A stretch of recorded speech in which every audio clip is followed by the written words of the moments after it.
Shukor nakaslem jong unong san Hima. Menteri Ketenaga Excise uba Kyrmen Shila hene kesngi ula pentip baka Sorkar kadang Peit nya kam habede ber Kyiad ni ka rice bia.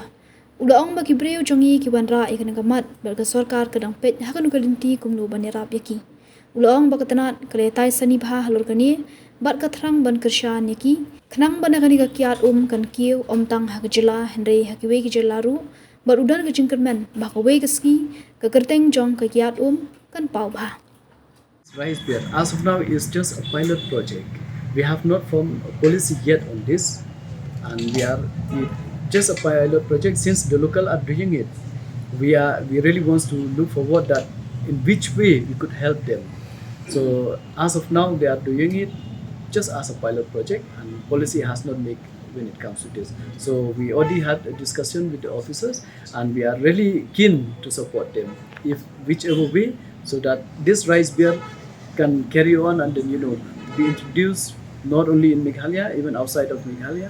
Hopefully the whole world will come to know that the rice beer of Meghalaya is one of the best. So that is we are looking forward, and it'll be a proud moment for us knowing that this thing also could happen and could make it within Meghalaya. In villages we see they make illicit not rice beer, the other one. Will it be also legalized?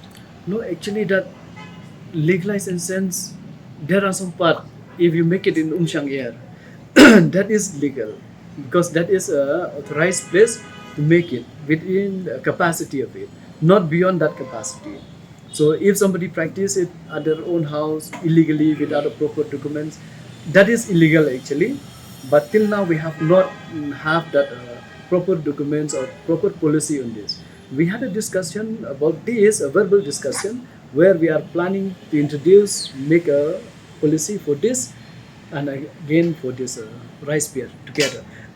So let's see, hopefully somebody will give us the more details about it and how to go about it, and which will not affect also the food grain because it's made of food grain, which is a staple food for our state.